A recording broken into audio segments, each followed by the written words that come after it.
Thank you for joining me. I'm Gord Long. As always, it's my pleasure to have back with me today Charles Hugh Smith, well-followed and prolific writer on the web, who is the publisher of the website of2minds.com. Welcome back, Charles. Thank you, Gordon. It's my pleasure to be on the program again. Charles, before we begin, I need to stress with our new viewers, this is not an interview. We do these videos as a way of us productively dialoguing the important trends we are identifying and simply make our discussion available to the public for those that might be interested or want to contribute constructive comments, which, by the way, we both very much welcome and appreciate. These sessions help me personally crystallize my macro investment themes while helping Charles with his broad research writing efforts. So today I'll be primarily leading us through our slides, and Charles will be commenting. Anything you'd like to add on our process, Charles? No, I'm looking forward to getting through the slide deck that you've created here. We have a significant number of slides to share, maybe even too many, which I'll apologize for in advance. So I'll therefore move along very quickly on the slides, but leave you to look at them at your leisure as listeners. So let's just jump right in here, Charles. This is part one of what we see to be a three-part series. We are springboarding from our previous video, which was entitled What's Holding the Market Up. We're approaching the end of what many call the debt supercycle or the Kondratiev long wave, which will have major global ramifications and is having ramifications already. In this first session, we're going to set the platform at a rather high level for two important themes, which we will explore in part two and part three. These themes being in part two, the new weapons of financial, economic, and political conflict, and in part three, we'll address the coming shift to non-fiat currencies as a means of future global trade settlements. So with that, let's begin first with recapping some of the slides from our last session for those who missed it or haven't had a chance to see it.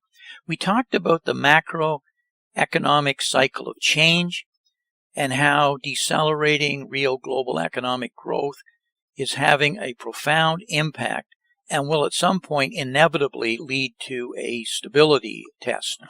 The powers to be are trapped from policies of unsound money, which has led to the impairment of capitalism and the creation of creditism, or what you, Charles, have often written about as the financialization of the economy, of the global economy. Presently, this cycle is taking markets higher because of easy and expanding global credit and money supply policy responses. So historic levels of stock buybacks, shrinking stock pools, and forced risk levels are becoming evident in terms of risk levels in the pursuit of yield right around the globe. We're experiencing, in my mind, and I think you'd agree with this, Charles, a crack-up boom that will take equity markets higher before the inevitable stability test that we showed in the slide arrives. So, Charles, anything you'd like to add so far before we go on? No, I just wanted to emphasize that from my point of view, the system of understanding what we're going through right now and what we will experience in the coming days, it's based on elements that are dynamics that cannot be modified with sort of simple reforms like taxing billionaires or the kinds of things that you read in the paper now about political attempts to change the direction of the system that we're describing. And so it's not going to be possible to reform away like growing the deceleration of global growth or the move to creditism. These are structural, systemic forces, and so that's why we're really trying to focus on the direction, the cycles, the roadmaps here, because the trajectory is already set, and it's set from by the policies that have already been basically put in cement, right, as political expediency. In other words, everything that's been done has been done because it's politically expedient to do it, but it's trapped those in authority into a particular trajectory that it cannot be, um, you know, revised or reversed by some sort of minor reform. Charles, this slide really shows exactly this process. I've shown this slide many times since it was first drawn just after the 2008 financial crisis. And the financial crisis was exactly that, a financial crisis, primarily U.S. mortgage market-centric, which had obviously global spillover ramifications. Because the policies enacted were basically, and as you were referring to, there were ones of kick the can down the road and papering over problems. It suggested that the unresolved problems would highly likely manifest themselves into economic problems on a larger regional basis, which they did almost immediately in 2012 with the EU crisis, and amongst others, without boring everybody with going around the world on regional issues, and would inevitably, as a roadmap, this forced direction or this inevitable direction lead to political problems on a global basis as slowing economic growth and inequality cause the breakdown of the social contract between the governing and the governed, which we are now seeing across the globe in the form of, I'll refer to as populist movements.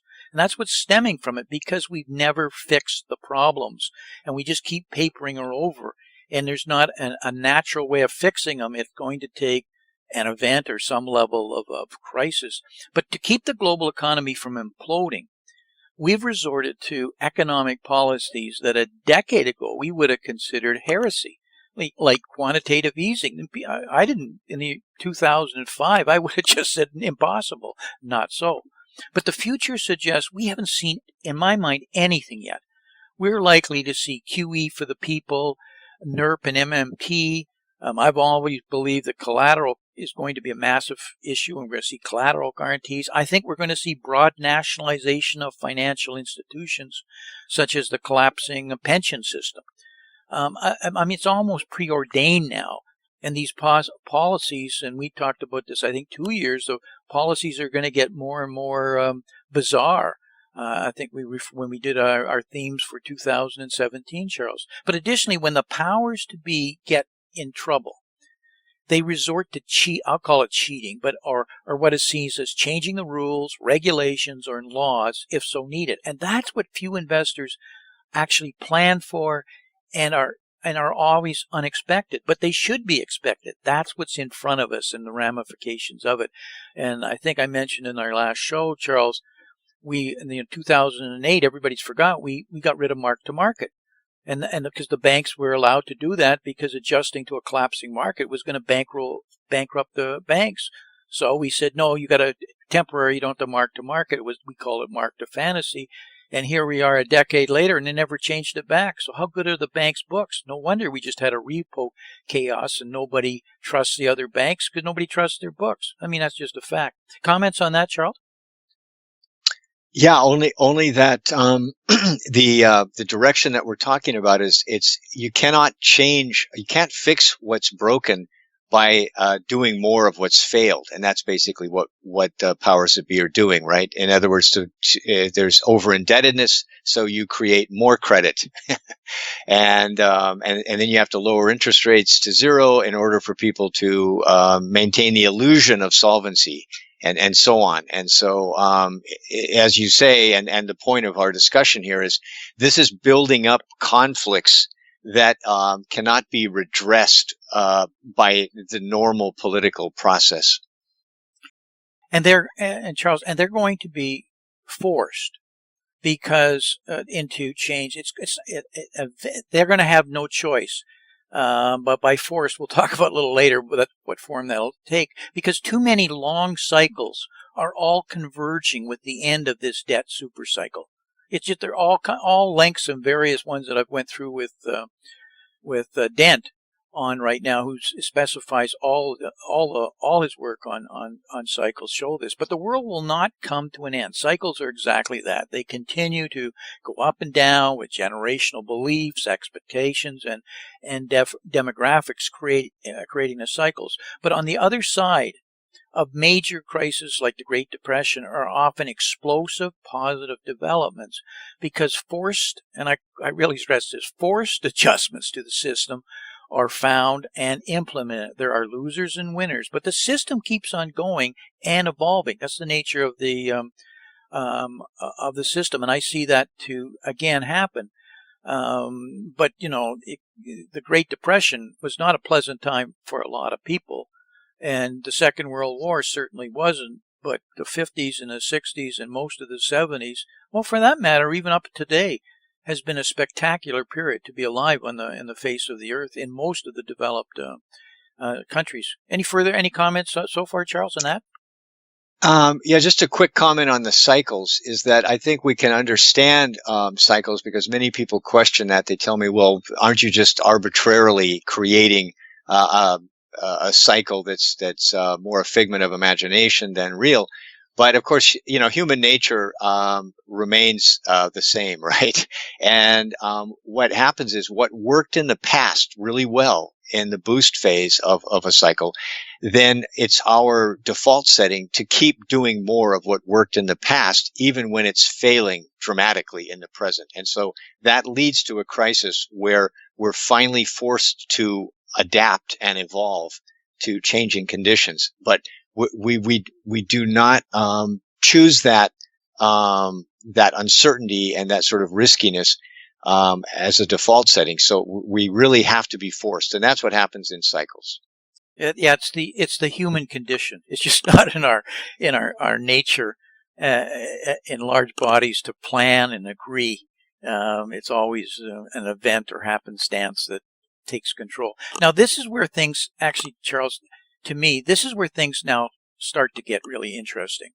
And our research, we see three big events or forces that are in front of us. One, the point where there's an economic downturn and central banks simply can't cut interest rates further, and their asset purchases cease being effective. I'm not putting a time frame on it, but that's coming. That's almost a given. We just don't know when. Two, when rising inequality sparks extreme conflicts between the rich and poor. I think we're starting to see that.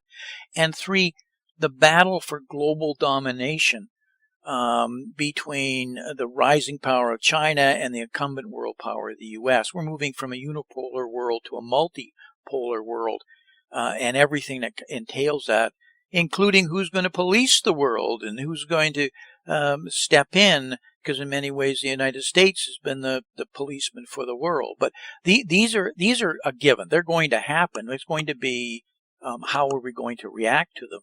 And I mentioned earlier, unresolved problems, and they lead to a bad cocktail mix. And this chart here is really a form of that one I showed you earlier, since 2008, and they lead to conflicts in various forms, as that chart said, financially, economically, and politically. And we can expect forms of currency wars, which we're seeing, trade wars, capital wars, cyber disruption wars, military wars, to use the word war.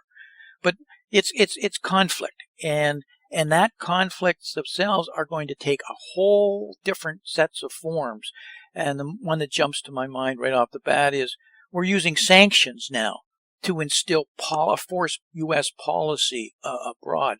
But that's nothing more than conflict or a tool that we're forcing into the system. So it's going to be a scary situation in my mind over the next decade. The technology and increasing use of artificial intelligence, increasing productivity will substantially increase, without question. This again is directional. The wealth gap, the job gap, and the ideological conflicts within countries. We're classically in the late stages of the long-term debt cycle, when central banks' powers to ease in order to reverse an economic downturn it's just coming to an end. Because, and there's three reasons in this. And I heard a leading hedge fund spell it out this way, and he said there are three. Monetary policy, that is the ability to lower interest rate, doesn't work effectively because interest rates get so low that lowering them enough to stimulate growth simply doesn't work well. And Lacey Hunt can show you this in gory detail economically, and I went through that with him. But second, monetary policy, again, printing money and buying financial assets, such as quantitative easing, doesn't work well because that doesn't produce adequate credit in the real economy as distinct from credit growth to leverage up investment assets. So there's a pushing on the string that creates the need for, and that's the third one here, a monetary large budget deficits and monetizing of them, which is problematic, especially in a highly politicized and undisciplined environment. Again, this is directionally a guarantee, and these are going to be the results of it. We just don't quite know when and what would trigger it becoming a crisis or a catalyst for change. But central bank policies will push short-term and long-term real and nominal interest rates very low and print money to buy financial assets because they will need to set short-term interest rates as low as possible due to the large debt and other obligations. Example, pensions are a massive problem today. Healthcare obligations that are coming due, and because of weakness in the economy and low inflation. There will be hope that doing so will drive the expected return of cash below the expected return of bonds, but that won't work well because, and as I list here on this slide, for at least 4 reasons. These rates are too close to their floors. There is a weakening in growth and inflation expectations, which is also lowering expected return of equities. Real rates need to go very low because of large debt and other obligations coming due. Just to finance the government debt, it's going to have to get to zero, or countries are just going to start implode.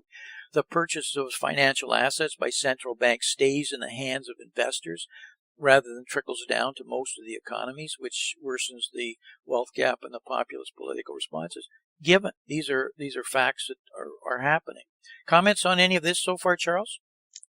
Yeah, I'm really pleased that you put together these last 5 or 6 slides because they really encapsulate the core dynamics that we're talking about here, which is all the policies that you describe here have worked in the past. In other words, when there was a slowdown in the economy and a recession, then the central bank would lower interest rates and do other monetary stimulus, and then the economy would start growing organically again by itself, right?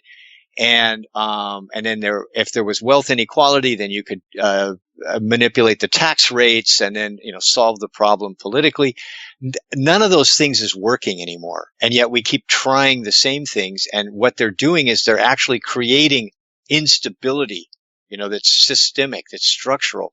And so they're actually making the problems worse because they're not really solving the problems. And that's the point of these 5 or 6 slides is you're showing how all the policies that worked well in the previous decades are no longer working, and they're going to work even less well going forward. Yeah, exactly. Our system is becoming so fragile that something's going to snap. And that's why the very first slide talked about cycle of change. There's an inevitable test that has to come to ensure that the system is stable before we can continue to advance. It's anything. It's human nature. It's like 3 steps forward, 1 step back to test the stability. We haven't really tested the new globalized world and economy. And anytime we thought we were getting a test, we cheated, changed the rules, papered something over, and bought more time, or come out with some dramatically different policy like quantitative easing. That can only go on so long. We are and will witness advanced financial repression. Charles, as you know, I've co-founded the Financial Repression website well over 5 years ago, because of what we saw in the way of macroprudential policies of financial repression to try and keep this thing glued together. But it was just right at the beginnings of what I see still in front of us. This has happened at a time when investors have become increasingly leveraged, long due to the low interest rates and their increased liquidity. And as a result, we see the market driving down short-term rates while central banks are also turning more towards long-term rates and yield curve controls, just as they did from the late 1930s through most of the 1940s. We have been through this before. This is a roadmap that politicians are going to fall right into it, and it goes back to the early 20s if you really study it, through to the Second World War, all with different forms. But it is a roadmap because it's part of the demographic cycles of learning from previous generations. Except this time, it's change on steroids steroids rather, because of the magnitude of the debt cycle that we're in, and because everything is based on fiat currencies. There is no value in money other than the perception, and that perception can change. And this chart, I think, is just excellent, in because we've been through the cycle since the Romans clipped the coins of what happens when you start to cheat on the currency. And I'm showing here in red where we're still got a long ways to go before it collapses in terms of fiat currency reset.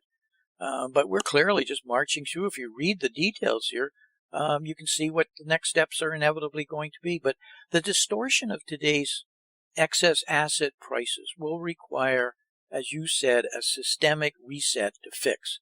And it's going to be either by a deflationary event that destroys the malinvestment that's out there, or an inflationary event that destroys the currency. And the operative word in that is actually event, which needs to be considered as rather an event, but maybe it's a period or a set of pressures, but they're coming due. And here's what I find really significant when the more I think about it, or both happen concurrently. That we get deflationary pressures destroying price and goods and leverage, and therefore collapsing financial asset values, or we get inflationary pressures on services, and we did a whole show on that, right, Charles, of the magnitude of it, which ends up destroying the currencies. And why that's a possibility is because the world is really, we have developed economies today that are primarily now service economies, and we have all the developing economies are primarily industrial producing or goods or raw materials economies. They have different pressures. So the world can have different sets of problems, and we can have both deflationary and inflationary pressures. So, kind of trying to wrap this up, Charles, we have 4 directional expectations as represented here on this chart. Is kind of summarizing what we've been going through. But where it's leading, and it's going to be to part 2 and part 3, is clearly the forms of conflict are going to be really, really important for investors in recognizing them for what they are and being able to take advantage of them. And if not for investors, for all of us, in allowing us to plan our lives and protect our families going forward. And we'll explore those in part 3. Charles, I moved pretty quickly through the slides. Any comments here?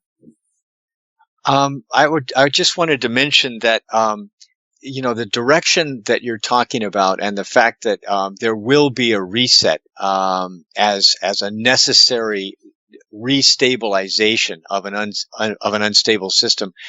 I think we all have to be alert to the dynamic that you've been describing today, which is the conflicts cannot be resolved, or the problems cannot be resolved with the tools that are being applied to these problems today, right? And so everything is kind of being glued together to maintain the illusion of stability, but that illusion will crack very suddenly. And so, and this is what we have to be alert for, is that the surface stability can appear to be permanent, right? But because we haven't really solved the issues, we haven't really reworked the system, then we're going to get breaks in the stability. And those are very, as we know from studies in history and also in systems analysis, these breaks can be very sudden. Destabilization can occur very quickly. And so that's what we're trying to help people with here is to prepare for the possibility of extremely rapid destabilization. You know, I remember years ago listening to a business executive who was asked about his company having went bankrupt and describing it. He says, well, it went bankrupt very, very slowly, then all at once. And that's kind of how it happens. There are symptoms, and then you kind of react to the symptoms, but you don't. And it goes on, and it seems all right, and then but you got a little fragility in the system. But we keep papering it over, and it goes on. But you never know when it's actually going to crack. But once it cracks, it's too late. You can't run like a dam. You can't outrun the water, and you can't guess at it. But because you know it's inevitable, you can start to prepare well in advance. And as we'll point out in a second part, the crack is going to come out of conflict. It's like wars. We're not predicting a war, but that is a possibility. But wars are always triggered by some insignificant event, like the First World War is a classic example. Some obscure prince is shot in the Balkans, and the next thing we got the entire world in trenches throughout Europe fighting a war. But it just happens and it escalates. And when you get tensions like we have on so many fronts, whether financial, economic, political, all within the social contract of inequality on all fronts, and people are unhappy, really frustrated and angry. I turn on the TV, I'm watching what's going on in Hong Kong. I see what's going on with Brexit trying to leave. I watch the U.S. political system. I see the level of strife that I haven't seen in my lifetime. And it'll go on for a while, but something will trigger. And then all of a sudden, events will force the changes. And that's not to be scared. It says that's the only way we'll get ourselves back on track. But it'll be an ugly period of time, no doubt. And this is not unusual. All the years man has lived on this earth, it's always been this way. It's nothing new. Just the form of strife. Nobody in the Roman Empire ever believed it would collapse, right, Charles? But it did. The Dark Ages happened, but we came out from them. Without boring everybody with a history lesson here. Nothing's new here in history. Charles, we have to wrap. I hope I'll leave the slides for those who want to study them in more detail. Any closing comments you want to make? I'm just looking forward to our next discussion, which is part 2 of our 3-part series, Weapons of Conflict. Charles, I put up here a little ad for the stuff I do on our site over at MattSii. How can listeners follow more of your work and your writing? Please visit me at of2minds.com. You can download free chapters of my recent books, and my archives and content is all free. Charles, really looking forward to part 2 on this. So I'll talk to you next month. Okay. Thank you. Thank you.